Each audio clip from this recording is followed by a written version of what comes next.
Welcome in cooking with કોમલ. આજે આપણે એક હેલ્ધી ડીશ બનાવીશું જેનું નામ છે મગની દાળના પુડલા.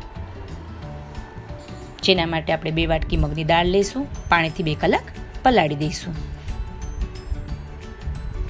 સાથે ફોદીનો, લીલા મરચાં, રવો, આદુ લઈશું. દાળ પલળી જાય એટલે મિક્સીમાં લઈ લેશું.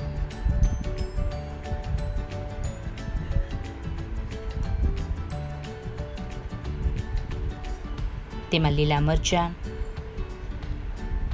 ફોદીનો, આદુની પેસ્ટ, સ્વાદ પ્રમાણે નમક નાખીશું. ડો તૈયાર કરી 2 ચમચી રવો એડ કરીશું. મરી પાવડર ઉપરથી નાખીશું.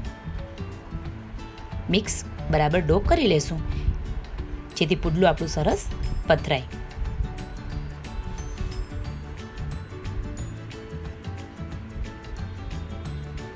પેન ગરમ થાય એટલે આપણે પુડલું પાથરશું.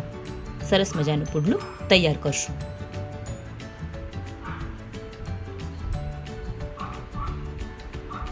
પુડલું પથરાઈ જાય એટલે આપણે ફરતી કિનારે તેલ નાખીશું.